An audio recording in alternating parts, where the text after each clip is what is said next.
الحمد لله وكفى والسلام على عباده الذين اصطفى أما بعد فأعوذ بالله من الشيطان الرجيم بسم الله الرحمن الرحيم قال الله تبارك وتعالى كل نفس ذائقة الموت ثم إلينا ترجعون سبحان ربك رب العزة عما يصفون وسلام على المرسلين والحمد لله رب العالمين اللهم صل على سيدنا محمد وعلى آل سيدنا محمد وبارك وسلم اللهم صل على سيدنا محمد وعلى آل سيدنا محمد وبارك وسلم جزا اللہ عنا محمد وآلہ۔ قرآن مجید میں جو ہدایت کی کتاب ہے اور جو انسانوں کے نام ہے کہ اس سے وہ اپنی زندگی کی حقیقت کو پہچانے اور زندگی گزارنے کا طریقہ سیکھے، تو بات دیکھیے کیسی خوبصورت کہی ہے، اور کوئی خوف کی بات بھی نہیں، لیکن صرف یہ بتایا گیا کہ تمہارا سفر کتنا ہے، تمہارا سفر جو ہے وہ کتنا ہے۔ یعنی اس میں یہ چیز بیان کی گئی کہ تمہارا سفر کتنا ہے۔ تو ایک آدمی کسی یونیورسٹی میں داخلہ لیتا ہے تو پوچھتا ہے کہ کورس کتنا ہے، کوئی آدمی میڈیکل کالج جو کتنے ایئرز ہیں، کورس اس کا کتنا ہے، اور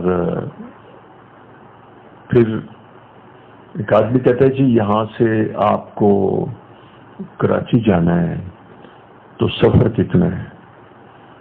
تو اس میں اگر بتا دیا جائے کہ سفر کتنا ہے تو آدمی پھر اپنے سفر کو مینیج کر لیتا ہے۔ دیکھیں یہاں سے اٹھ کے آپ نے ماڈل ٹاؤن جانا ہے تو اگر گاڑی پہ جائیں تو 20 منٹ کا فاصلہ، اگر یہاں سے آپ اسلام آباد جائیں تو 4 گھنٹے کا فاصلہ، اور یقیناً 16 گھنٹے کا فاصلہ کراچی کا۔ تو 16 گھنٹے کے لیے تو کنٹینیوس چلنا بھی مشکل ہے، تو رستے میں کہیں ٹھہرنا پڑے گا، تو اس کی مینجمنٹ ہے۔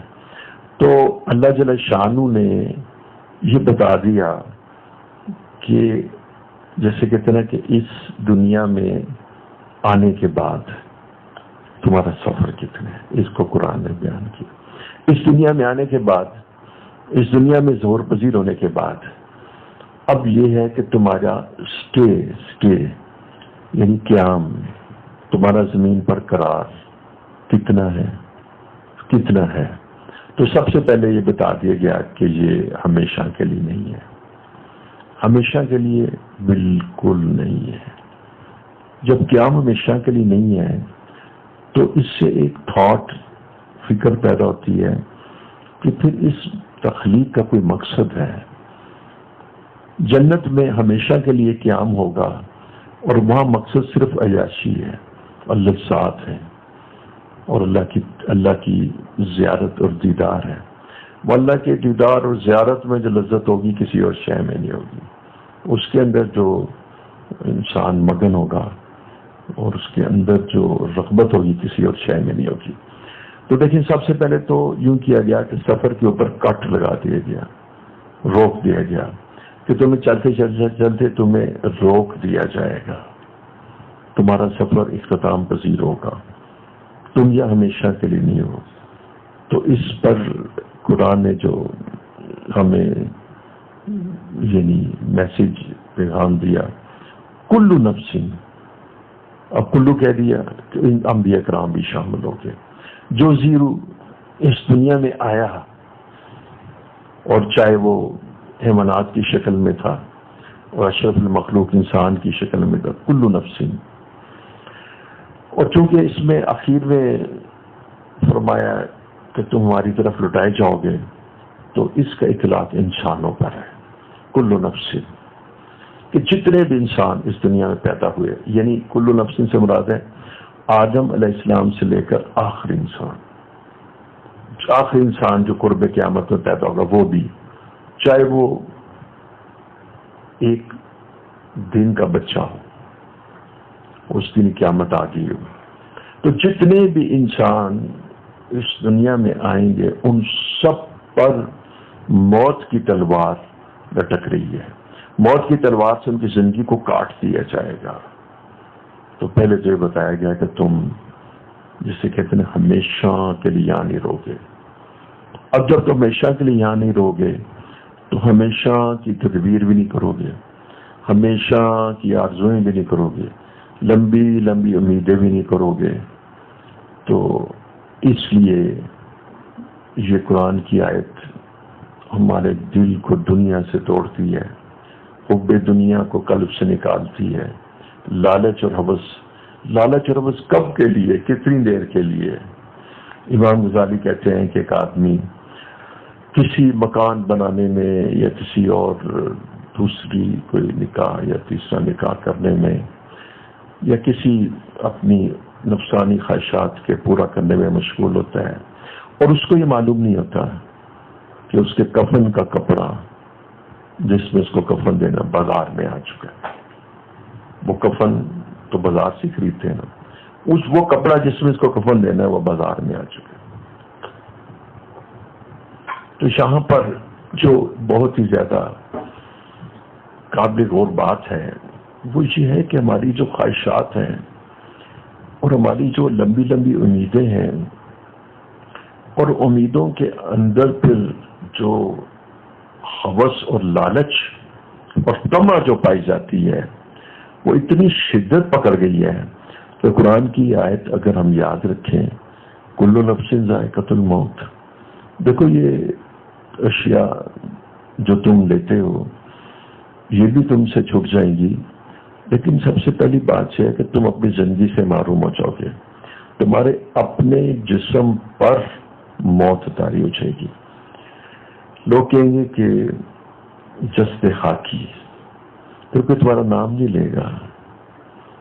جب جنازہ جا رہا ہوتا ہے تو کوئی یہ نہیں کہتا کہ یہ اسلم ہے، کوئی نہیں کہتا کہ یہ جاوید ہے، جسد خاکی ہے، کیونکہ روح پرواز ہو چکی ہوتی ہے. اسلم یا جاوید تو نکل چکا ہوتا ہے، وہ تو جسد خاکی ہوتا ہے. تو اللہ جل شانہ فرما رہے ہیں کہ دیکھو اپنی یہ جو لمبی لمبی خواہشات ہیں ان کے اوپر موت کی تلوار چلاؤ. فرمایا کہ اپنے ایمان کی تجدید کرتے رہا کرو. تجدید ایمان کیسے ہوتی ہے؟ موت کی یاد سے اور تلاوت قرآن سے. پھر فرمایا ثم الینا ترجعون، کہ اب خیال آیا کہ یہ تو ٹھیک ہے کہ موت جو ہے وہ تو واقعہ ہو جائے گی، اور یہ تو کافر نے بھی مان لیا، کل نفس ذائقۃ الموت. اس نے قرآن سے نہیں مانا، اس نے تجربے اور مشاہدے سے مانا، کہ اسے دیکھا کہ بھئی یہاں پر تو کوئی نہیں رہتا. لیکن ثم الینا ترجعون کو نہیں مانا اس نے کہا کہ ہم ایسے کرتے ہیں کہ اس کو گنگا میں نہ، اس کی راکھ کو دیسی گھی سے یا آئل سے یا گھی سے آگ لگا دیتے ہیں، اور جب آگ لا کے راکھ بنا دیتے ہیں تو وہ راکھ ہم گنگا میں بہا دیتے ہیں، تو یہ ختم ہو جائے گا. تو معاملہ اس کا ثم الینا ترجعون. اللہ جل شانہ فرما رہے ہیں کہ ہم نے تمہیں پیدا کیا ہے اور تم پر موت واقع ہوگی، اور اس کے بعد تم سارے کے سارے اللہ کی بارگاہ میں پیش ہو جاؤ گے. یعنی دوبارہ تم بنا دیے جاؤ گے. موت کے بعد تمہیں دوبارہ بنا دیا جائے گا، دوبارہ تم کھڑے کر دیے جاؤ گے، دوبارہ تم اللہ جل شانہ کی بارگاہ میں پیش کر دیے جاؤ گے. اب دیکھیے گا کہ زندگی پیدا فرمائی، اس کے اوپر موت پیدا فرمائی، اور اس کے بعد یہ نہیں اللہ کی بارگاہ میں پیش کر دیا. تو یہ ساری حقیقت کس چیز کی ہے کہ یہ زندگی با مقصد ہے. افحسبتم انما خلقناکم عبثا، تم سمجھتے ہو کہ بے مقصد، وانکم الینا لا ترجعون، اور تم سمجھتے ہو کہ ہماری طرف لوٹائے نہیں چاہو گے. کل نفس ذائقۃ الموت ثم الینا ترجعون، ہماری طرف ہی لٹائے جاؤ گے. الذی خلق الموت، موت اس نے بنائی، والحیات، حیات تو آپ کے پاس ہے، اسی نے بنائی. اس لیے لیبلوکم، کہ وہ یہ دیکھے جانچے، ایکم تم میں سے احسن عملا، کہ کون اچھے عمل کرتا ہے. تو یہ زندگی کا مقصد ہے. اب دیکھیے یہ تو بتا دیا کہ تمہارا سفر ختم ہو جائے گا. اب یہ نہیں بتایا کہ کب ختم ہو جائے گا تاکہ آدمی اس کے مطابق تیاری کر لیتا.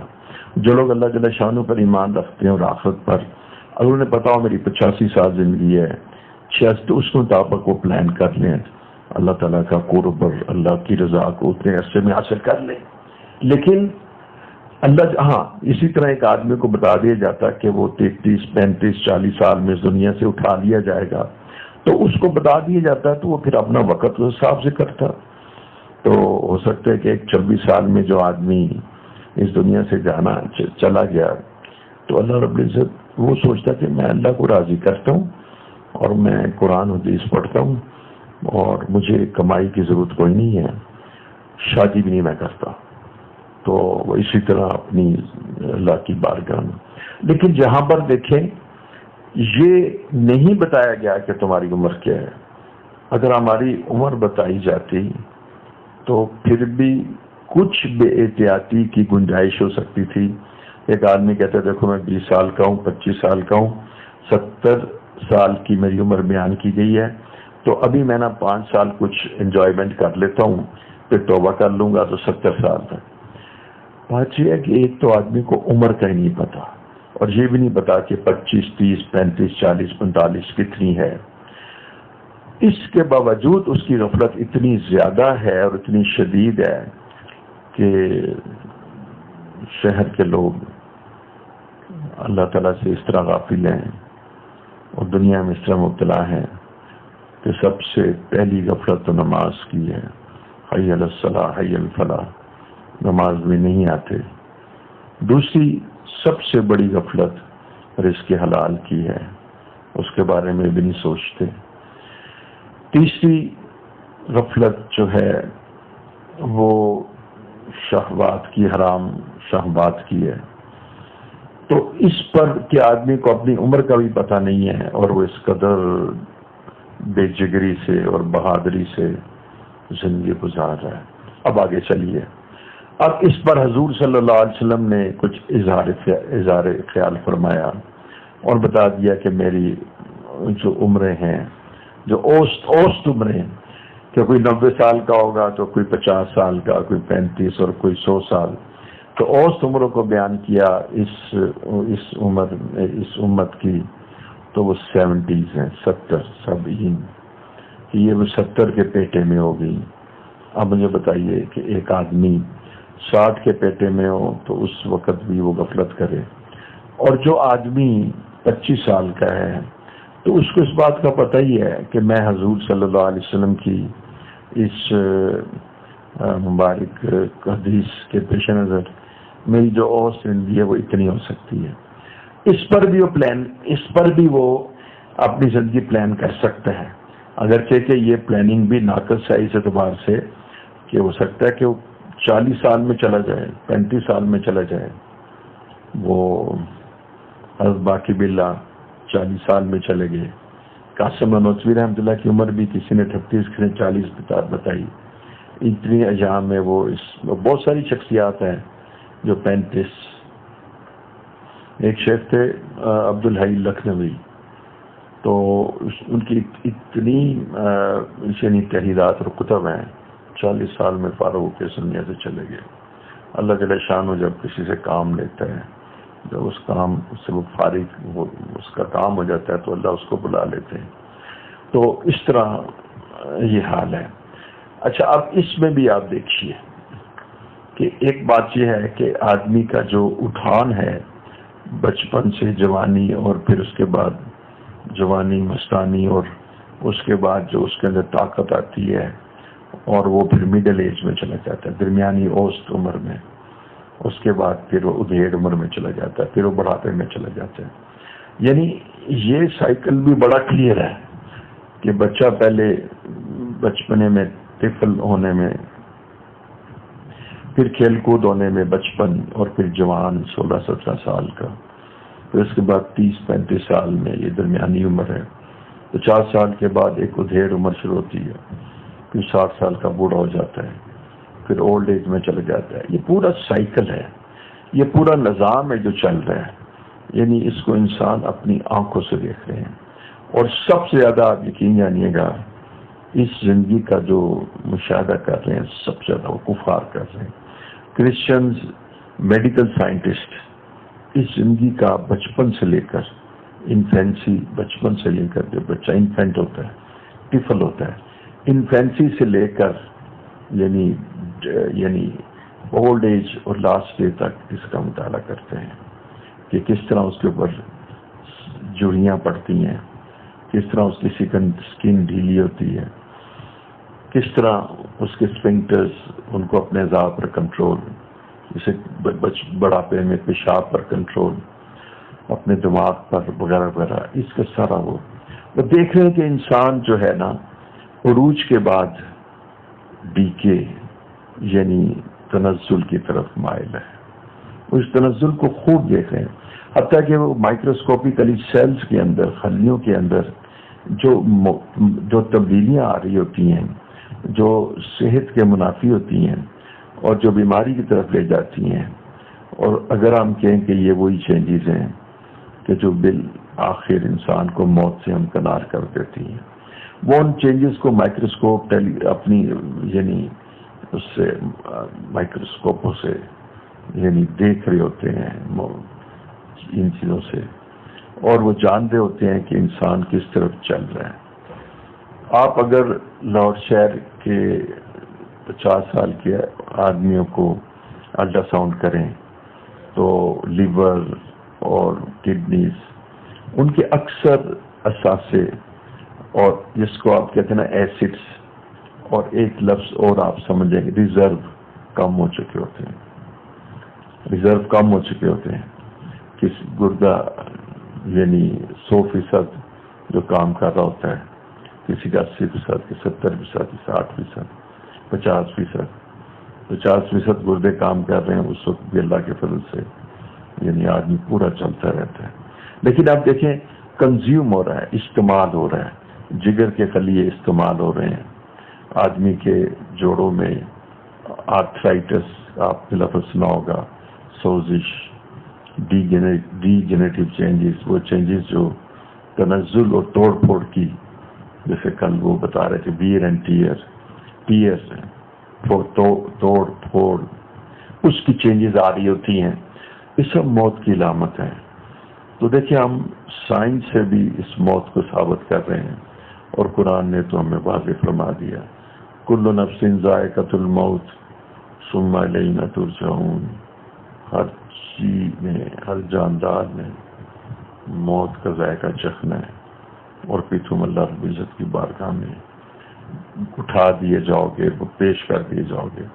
تو اس قرآن کی اس آیت جو کہ ایک زندہ حقیقت ہے اور جس کا مشاہدہ ہر آدمی غیر مسلم بھی کرتا ہے، اس کو سامنے رکھ کے تو میں آپ سے درخواست کرتا ہوں کہ جو لمبی لمبی امیدیں آپ نے بنائی ہوئی ہیں، طول عمل جس میں ہم سب شریک ہیں، اور ہماری پلاننگ بہت لمبی، اس پلاننگ سے باہر آئیے، اور جتنا اللہ رب العزت نے رزق دیا ہے اس کا شکر ادا کرتے رہیے، اور اپنے حلال کاموں اور کسب اور معاش میں ضرور لگیے. لیکن اس لگنے میں اگر اللہ سے غفلت ہو جائے، اللہ کو بھول جائے اور اللہ کے احکامات کو وہ چھوڑ دے اور کہ جی میرے پاس تو ٹائم نہیں ہے. دیکھیے میں آپ کو مثال دیتا ہوں کہ ایک آدمی کے پاس اللہ، اس کی عمر 40 سال ہے، اس کو 40 سال میں اتنا ٹائم نہیں ملا کہ اس کو غسل کے مسائل آ جائیں، اس کو نماز جنازہ کی دعا آ جائے، اس کو وضو صحیح کرنا آ جائے، دین کی بنیادی چیزوں کا علم ہو جائے، زکوٰۃ کن چیزوں پر واجب ہوتی ہے اس کا علم ہو جائے۔ یعنی سب سے ہی زیادہ جو پریشان کن بات ہے میرے نزدیک کہ بہت سارے اکابر علماء اور بہت سارے کالج یونیورسٹی کے بچے بھی بتا رہے ہیں کہ ہزاروں نہیں لاکھوں نوجوانوں کو یعنی جو بنیادی مسائل ہیں کہ جو پاکی پلیتی کے وہ نہیں آتے۔ تو ہم اپنے بچوں کو اسٹڈیز بھی کروا رہے ہیں، لیکن اس بات کی طرف ہمارا دھیان نہیں ہے کہ ہمیں ان کو اللہ کا بندہ بھی بنانا ہے، اور اس میں آپ کی زندگی کے جانے کے بعد آپ ان کو اس قابل بنا رہے ہیں کہ وہ زمین پر قائم رہ سکیں، اور اس کو اللہ نے ان کو دینا ہے۔ لیکن آپ یہ نہیں سوچتے کہ اب یہ بچے اللہ کی بارگاہ میں حاضر ہو جائیں گے تو پھر ادھر ان کا کیا مقام ہوگا؟ ادھر تو پھر ان کو آپ نے نہ نماز کی ترغیب دی ہوگی اور نہ ان کو آداب معاشرت کی، تو وہاں شدید ناکامی ہوگی۔ ان بچوں کی اگر آپ اس دنیا میں خیر خواہی اور دنیا میں ایک کامیابی کا سوچتے ہیں تو مرنے کے بعد انہی بچوں کی اور اپنے مرنے کے بعد ان کی اخروی خیر خواہی کا بھی سوچیں۔ تو میں عرض کرتا ہوں کہ ہمارے پاس اس وقت دنیا کی مشغولیت کے پیش نظر اتنا وقت نہیں ہے کہ وہ فرض علم دین جو ہر عورت اور مرد پر فرض ہے، وہ فرض علم دین جس کی مقدار بظاہر بہت تھوڑی ہے، تفصیلی نہیں، فرض علم دین کہ جس سے انسان کو حلال حرام کا، پاکی پلیتی کا، اور جو اس کی طرف جو شریعت متوجہ اس کا علم ہونے لگے۔ مثلا آپ دیکھیے کہ اس کی طرف شریعت ہونے سے میں چھوٹی سی اگزامپل دیتا ہوں۔ اب 5 بھائی ہیں، 5 یعنی بہن بھائی ہیں، والد صاحب کا انتقال ہو گیا۔ اب ہم یہ تو نہیں کہہ رہے کہ ان کو پورے قرآن کی تفسیر آنی چاہیے، ہم اس کا تو ذکر کر ہی نہیں رہے، ہم اس کا ذکر تو کر ہی نہیں رہے کہ بھی ان کو پورے قرآن کی جو ہے وہ تفسیر آنی چاہیے، اس کا تو ہم ذکر کر ہی نہیں رہے۔ لیکن میں آپ کو اتنی ذرا بات بتاؤں گا، آپ کو اتنی بات عرض کروں گا کہ کیا آیا ان 5 بہن بھائیوں کو کہ جب ان کے والد کا انتقال ہو گیا، بالکل تفصیلی ان کو کچھ علم نہ ہو، کوئی اصول فقہ کا نہ پتا ہو، لیکن ان کو اتنا تو پتا ہونا چاہیے نا، اتنا تو پتا ہونا چاہیے کہ ان کے گھر کے اندر ہر شے وراثت بن چکی ہے۔ میں آپ کو ایک واقعہ سناتا ہوں، ابھی یاد آیا کہ جب والد صاحب کا انتقال ہو گیا تو حضرت مشرف علی صاحب تھانوی نے ان کو غسل دیا، شیخ الحدیث نے۔ تو جو بات میں آپ کو بتانا چاہ رہا ہوں، مجھے کہنے لگے، سہارنپور کے تھے، اب یہ بات سنو، یہ جو تمہارے گھر کا نمک ہے نا، یہ بھی وراثت بن گیا ہے، تو اب یاد رکھنا یہ سب چیزیں وراثت ہیں۔ اچھا، گھر بڑا تھا تو اس کے بعد آم کا بھی درخت لگے ہوئے تھے، اور آم کے درخت جو تھے نا پھلوں سے بھرے ہوئے تھے۔ کہیں گے یہ جو آم ہے نا یہ بھی وراثت بن گیا۔ اب ایک ہماری مشیرہ باہر تھی، تو اب آم تو پکنے والے تھے، اور میں نے کہا جی ان کی وراثت کیسے ادا کریں گے؟ تو کہنے لگے کہ ان کی ساری قیمت یعنی لگا کے یا تو یہ برابر تقسیم ہو جائیں، یا پھر ان کی قیمت لگا کے ان کے پیسے تقسیم کر دیں۔ تو میں نے کہا وہ جو مشیرہ باہر ہے اس کا کیا کروں؟ کہنے لگے کہ اس کے رکھ چھوڑو۔ مطلب دیکھیے انہوں نے تمہیں دین سکھانا تھا نا، شریعت سکھانا تھا، ورنہ کوئی آدمی آموں کے پیچھے تو نہیں پڑتا۔ وہ تو ایک آدمی ہم نے جو کیا تھا، دراصل وہ یہ کیا تھا کہ بہت ساری چیزیں تھیں، جیسے اب گھر کے اندر کارپیٹس بڑے ہیں اور یہ، تو ساری چیزیں والدہ صاحبہ کو دے دی، تو خوشی سے سب نے دے دی، ان کی ملکیت بنا دی، تو وارثوں نے سب، اب انہوں نے آگے جس کو دینا چاہیے دے دی۔ اچھا، یہاں پر جو مسئلہ آپ کو بیان کر رہا تھا کہ جس وقت یعنی والد صاحب کا جس گھر میں 5.5 بہن بھائی رہ رہے ہیں اس کا انتقال ہوا، تو اس کے بعد وہ سارا گھر وراثت بن گیا۔ 10 سال اس گھر میں رہ رہے ہیں، اور بہنیں جو ہیں دوسرے گھروں میں رہ رہی ہیں، ان کو اس گھر کا کچھ 1 روپیہ نہیں دیا، اور وہ بہن تقاضا بھی نہیں کر سکتی، اگر تقاضا کرے تو بری بنتی ہے۔ تو میں اس وقت اتنا عرض کر رہا تھا، ہم صرف اتنا علم دین کہ جس سے ہمیں یہ پتہ لگ جائے کہ بھی ہمیں وراثت ادا کرنی ہے۔ اب یہ چیز وراثت بن گئی ہے، اب مزید یہ کہ بھی اس میں کیا حصے ہیں اور کس طرح کرنی ہے، یہ آپ علماء اور مفتی دارالفتہ سے جا کے پوچھ لیں۔ اب دارالفتہ کی مہارت حاصل نہ کریں، اب صرف اتنا جان لیں، اتنا علم حاصل کرنا کہ جس وقت کسی عزیز کا انتقال ہو تو اس کے جو وارث ہیں ان میں وہ وراثت کو شریعت کے مطابق ادا کرنا ہوتا ہے۔ تو صرف آپ کے قلب میں اور دل میں اتنی ایک فکر بیدار ہو جائے کہ یہ وراثت تقسیم کیے بغیر ہم سب گنہگار ہوں گے۔ اب اس کا طریقہ جا کے وہاں پوچھ لیجیے۔ آپ کے پاس مال آیا، آپ کو پتہ لگ گیا کہ اس پہ جو ہے نا زکوٰۃ لگے گی، بس اتنا ہی جاننا آپ کے لیے ضروری ہے کہ آپ کو زکوٰۃ لگے گی۔ اب جا کے اپنا معاملہ ایک مفتی کے سامنے، ایک عالم کے سامنے رکھیے گا کہ میرے پاس سونا اتنا تھا، میرے پاس چاندی اتنی ہے، مال تجارت اتنا ہے، کیش اتنا ہے، یہ ساری چیزیں جگا کے مجھے مسئلہ بتا دیجیے گا کہ میری زکوٰۃ کیسے آئے گی۔ تو یہ کم سے کم علم جو ہے، کم سے کم علم یہ آپ کو جانا ضروری۔ اب دیکھیے، میرا اپنا خیال ہے کہ پاکستان میں 80% لوگ ایسے ہیں جن میں زکوٰۃ نہیں آتی، یعنی وہ یہ نہیں کہ زکوٰۃ لے سکتے ہیں، ان کے اوپر زکوٰۃ لگتی کا مطلب یہ ہے کہ وہ زکوٰۃ ادا نہیں کریں گے اپنے مال پر، بوجہ اس کے کہ زکوٰۃ کے لیے ایک لازمی شرط ہے کہ اس کے اوپر 1 سال گزر جائے، اس مال پر 1 سال گزر جائے تو وہ اس پر پھر زکوٰۃ لگتی ہے۔ اب وہ لوگ کہ جن کے اوپر زکوٰۃ نہیں لگتی 80%، وہ زکوٰۃ کے مسائل تفصیلاً نہ جانیں تو کوئی عرض نہیں، لیکن ایک چیز ان کا جاننا بھی ضروری ہے کہ کب لگتی ہے۔